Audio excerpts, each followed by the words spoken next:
자, 우리 함께 하나님 말씀 보도록 하겠습니다. 고린도전서 5장 6절에서 8절 말씀, 누룩을 제거하기 위해서는 예수님이 필요합니다 라는 주제로 함께 읽도록 하겠습니다. 너희가 자랑하는 것이 옳지 아니하도다. 적은 누룩이 온 덩어리에 퍼지는 것을 알지 못하느냐. 너희는 누룩 없는 자인데 새 덩어리가 되기 위하여 묵은 누룩을 내버리라. 우리의 유월절 양 곧 그리스도께서 희생되셨느니라. 이러므로 우리가 명절을 지키되 묵은 누룩으로도 말고 악하고 악의에 찬 누룩으로도 말고 누룩이 없이 오직 순전함과 진실함의 떡으로 하자. 아멘.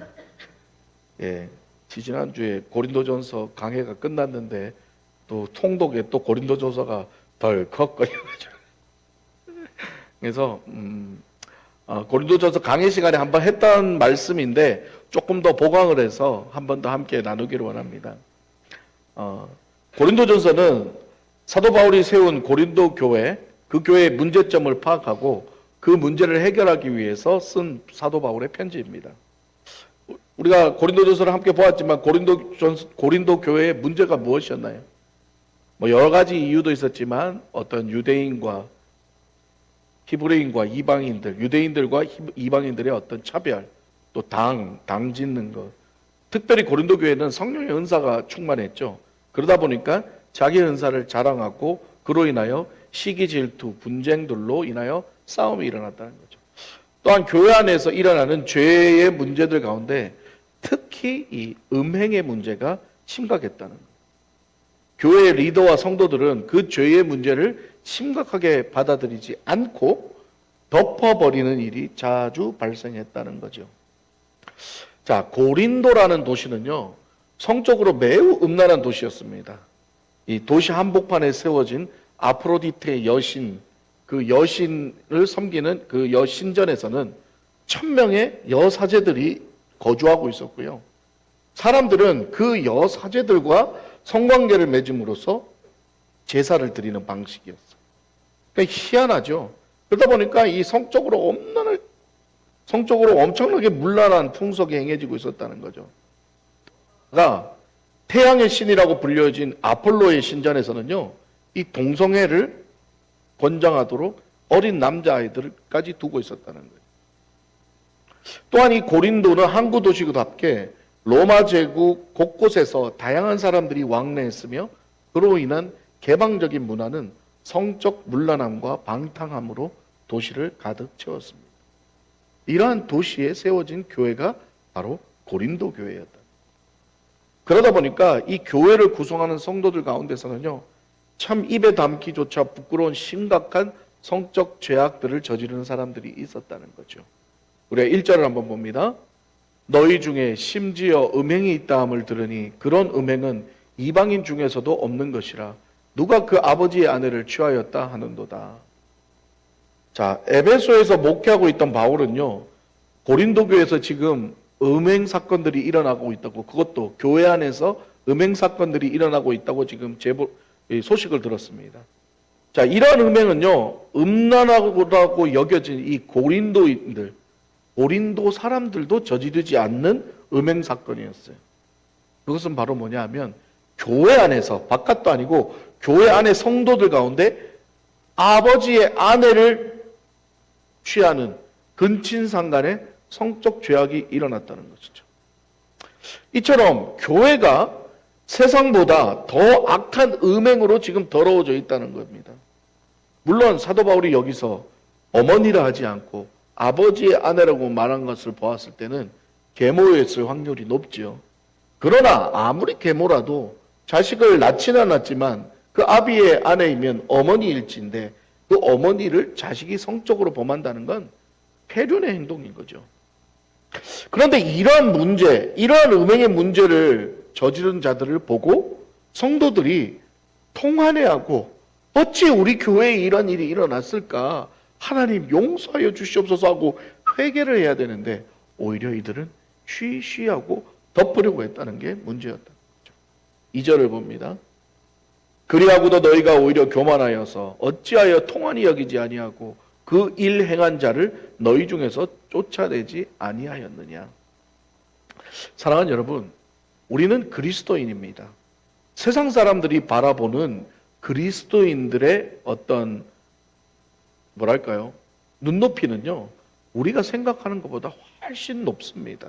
그리고 세상 사람들은요, 적어도 교회 다니는 사람이라고 그러면요, 자기들보다는 좀 더 거룩하다고 생각을 해요. 좀 더 자기들보다는 깨끗하다고 생각을 합니다. 그렇기 때문에 일반 사람보다 도덕적, 윤리적 이런 기준들이 훨씬 높다는 거예요.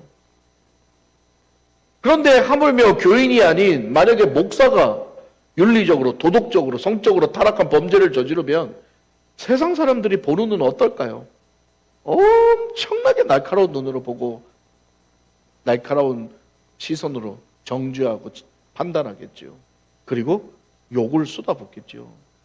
여러분 언론과 뉴스를 보십시오. 같은 범죄자라도요, 목사가 그랬다면요, 더 욕합니다. 아이고 말세네 말세. 목사가 저 짓거리를 하고 있으니 아이고 말세네. 더 욕해요. 그런데 문제는 그게 목사가 욕을 먹는 게 아니라 교회도 욕을 먹고 그리스도인도 뭐 욕을 먹고 심지어 우리 예수님도 욕을 먹는다는 거예요. 예. 그러니까 저 같은 목사들 참 억울합니다. 목사라고 다 같은 목사가 아니에요, 여러분. 그냥 언론에 사기치고 성범죄하고 성도들 돈 뜯어내는 목사 보면서 저도 동일한 목사로 취급하시면 안 됩니다. 저는 그러지 않아요. 아니 뭐 그 사람들 보면서 제가 의롭다 얘기하는 게 저도 부족한 사람이고 하지만은 참 억울해요. 그렇게 싸잡아서 욕을 먹을 때면 어디 가서 목사랑 얘기도 못해. 부끄러워가지고. 한 번씩 PD 수첩에 목사 비리 한번 터지면 어디 나가지고 괜히 죄지은 것 마냥 고개 푹 숙이고 댕겨야 되고. 혹시 뭐 하시는 분이세요? 사진사입니다.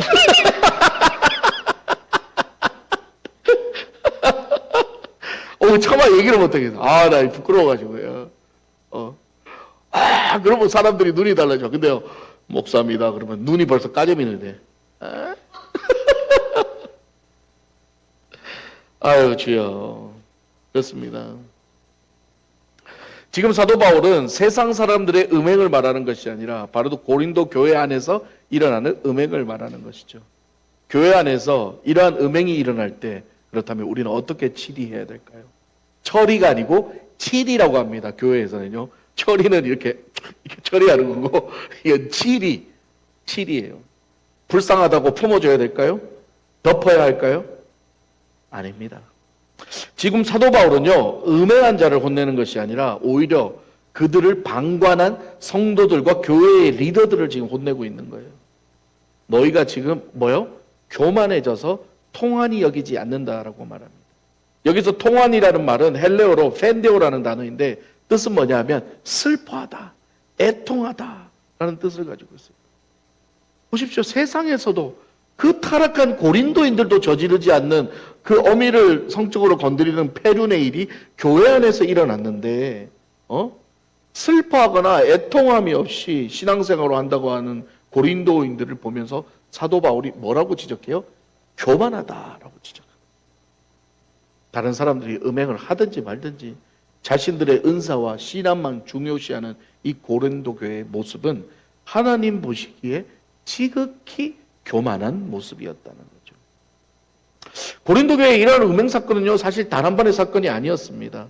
교회의 치리도 없고 그저 자신들의 신앙에만 몰두하다 보니 결국 이러한 음행 사건은요, 이렇게 덮으면요 또 일어나요.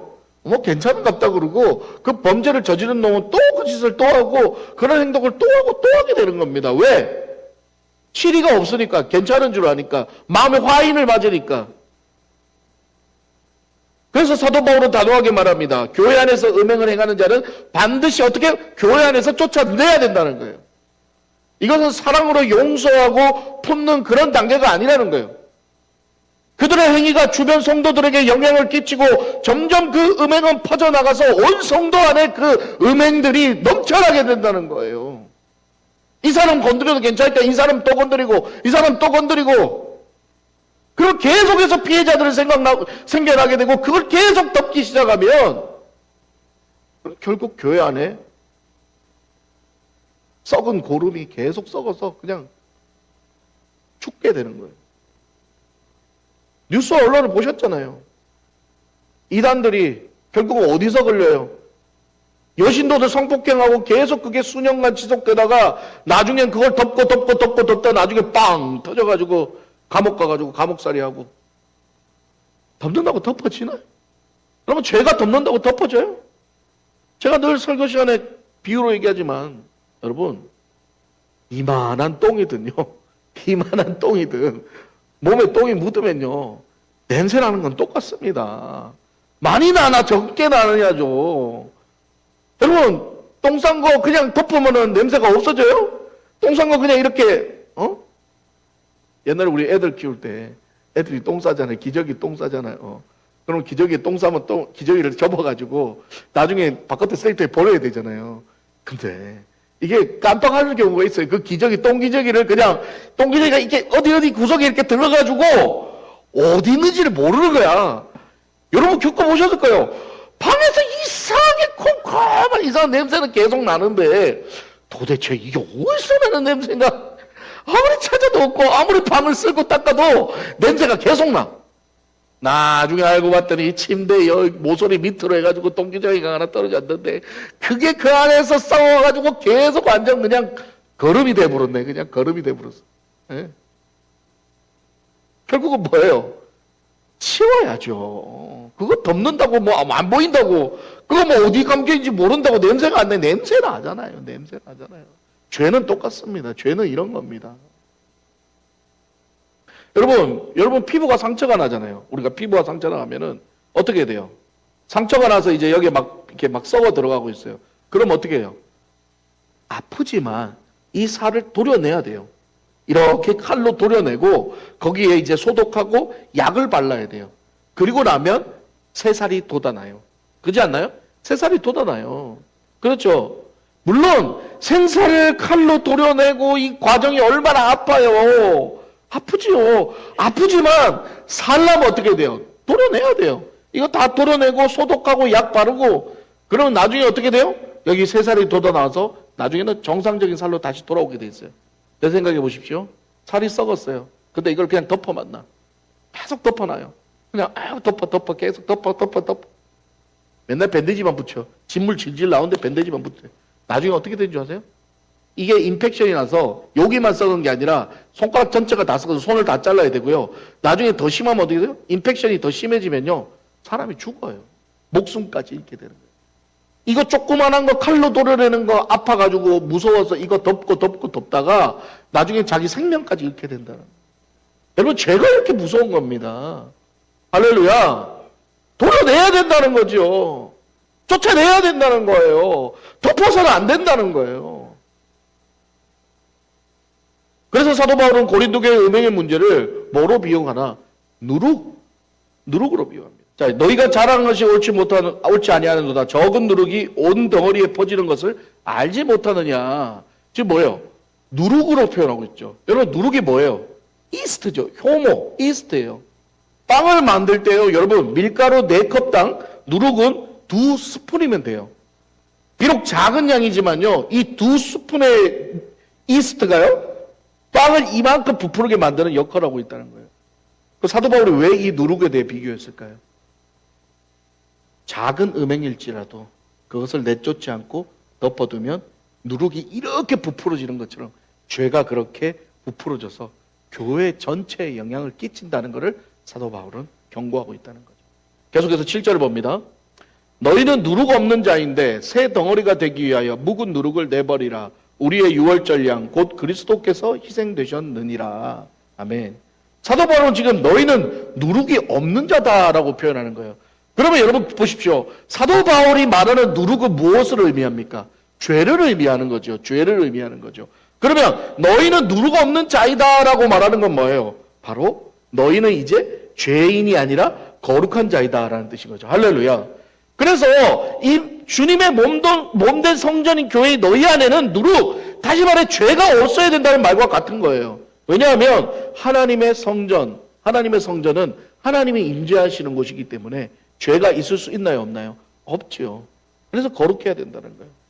그래서 하나님의 몸된 성전인 우리 안에는 모든 누룩들이 어떻게 돼야 돼요? 다 제거돼야 된다는 말이에요. 여러분, 성전에서 하나님께 드리는 게 뭘까요? 예배죠. 그리고 구약시대 때 성전에서 하나님 앞에 드렸던 건 뭐예요? 제사지요. 그렇죠. 제사입니다. 여러분, 구약의 제사법 중에 우리 공부했지만 소제라는 게 있죠.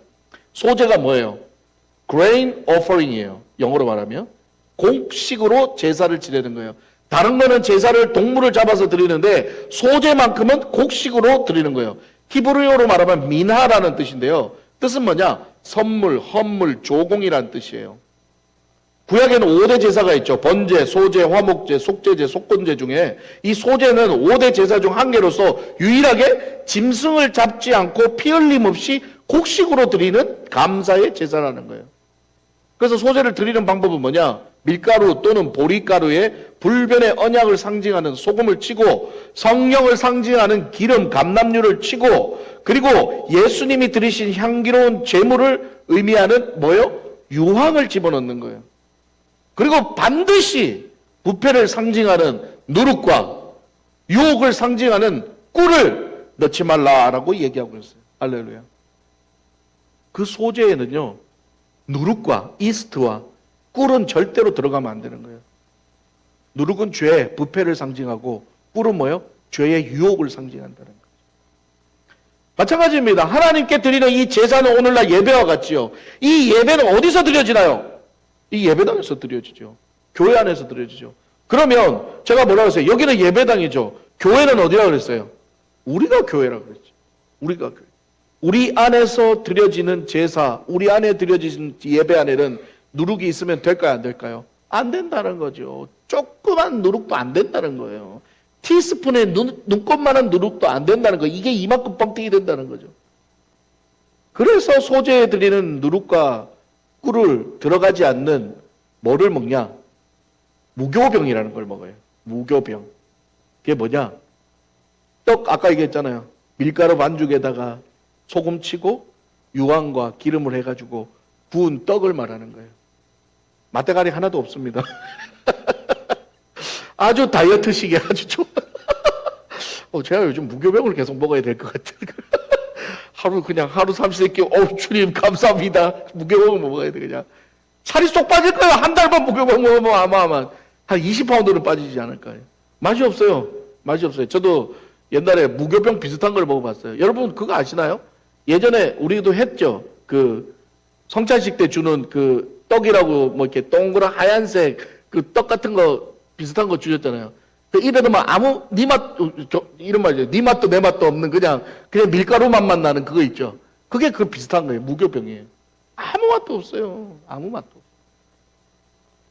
그러면서 사도 바울은 여기서 의도적으로 뭘 언급해요? 유월절 절기를 언급합니다. 여러분, 유월절이 뭔가요? 오늘 주일학교 시간에 설교할 때도 이 얘기를 했는데 유월절은 뭐냐? 이스라엘 백성이 애굽에서 탈출할 때 파라오의 10가지 재앙 중에 10번째 재앙이죠. 뭐예요? 장자의 죽음. 첫 장자는 무조건 죽인다. 하나님이 그랬는데 이스라엘 백성이 하나님 뭐라고 했어요? 문설주에 뭘 발라요? 어린 양의 피를 바른 문설주에 어린 양의 피를 바른 집은 죽음의 실이 어떻게 한다? pass over 한다. 그래서 6월절의 뜻이 뭐냐면 영어로 passover예요. passover. 뭐요? 지나간다라는 뜻이에요. 죽음이 지나간다는 거죠. 뭐를 보고? 보혈을 보고. 할렐루야. 보혈의 능력을 보고 지나간다는 거예요. 예수 그리스도의 보혈의 능력이 우리의 죽음과 사망의 권세를 깬다는 것을 거기서 보여주고 있다는 거죠. 할렐루야. 예. 그 6월절을 지금 이야기하는 거예요. 그래서 이스라엘 백성은 그때를 기념해서 6월절이라는 스페셜 데이를 정하고 해마다 6월절에는 뭘 먹냐면 바로 이 무교병을 먹는 거예요. 맛대가리 없는 이 무교병을. 네. 별로 안 좋아했을 것 같아요. 이스라엘 젊은 애들은. 그날만 되면 맛없는 거 먹어야 되니까. 그렇죠? 애굽에서 나온 이스라엘 백성의 회중에서 누룩을 제거한다는 것은 하나님 안에 죄악이 존재할 수 없다는 것을 시각적으로 보여주는 사건이라는. 또한 사도 바울이 말하는 누룩이 없는 자는 바로 예수 그리스도의 희생으로 우리는 누룩이 없는 깨끗하고 거룩한 자가 됐다. 할렐루야. 그거를 이야기하는 거지요. 예. 자, 그러면 교회뿐만 아니라 주님의 몸된 교회인 우리 역시 먼저 가장 오래된 누룩, 뭐요? 아담과 하와의 원죄를 예수 그리스도의 희생으로 먼저 제거가 되었다는 거죠. 할렐루야. 그렇다고 해서 더 이상 우리가 죄를 짓지 않나요? 아니죠. 원죄는 최소한 받았지만 우린 또 늘 자범죄를 짓고 살아가고 있다. 그러니까 우리 어떻게 돼요? 우리에게 필요한 게 뭐예요? 그 또 누룩들을 제거를 해야 되는 거예요. 그 누룩을 제거하기 위해서 누가 필요하다는 거예요? 예수님이 필요하다는 거예요. 할렐루야.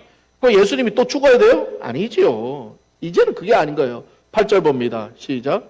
이러므로 우리가 명절을 지키되 묵은 누룩으로도 하지 말고 악하고 악에 찬 누룩으로도 하지 말고 누룩 없이 오직 순전함과 진실함의 떡으로 하자. 할렐루야. 명절을 지키되 유월절을 지킨다는 말이죠. 다시 말해 우리를 살리기 위해 십자가에 희생당하신 어린 양 예수의 은혜를 이제는 어떻게 해요? 기억하라는 거예요. 할렐루야. 지금 뭐예요? 순전함과 진실함의 떡으로 하자 그러잖아요. 우리가 한 달에 한 번씩 뭘 하나요?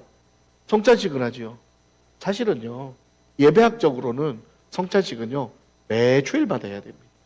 매주일마다. 왜냐하면은 이 말씀 때문에 그런 거예요. 오래된 우리의 누룩 원죄는 아담과 하와의 그 지은 원죄는 예수 그리스도의 십자가 희생으로 죄사함을 받았지만 그럼에도 우리는 또 세상에 나가서 죄를 짓잖아요.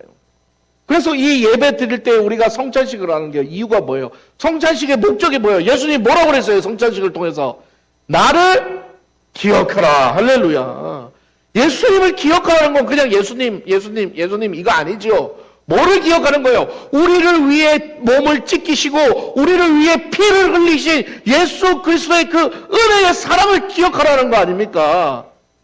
예수님을 기억하라는 건 단순히 예수님 기억하라는 게 아니라 우리를 위해 희생하신 그 예수님의 사랑과 은혜를 기억하라는 거예요.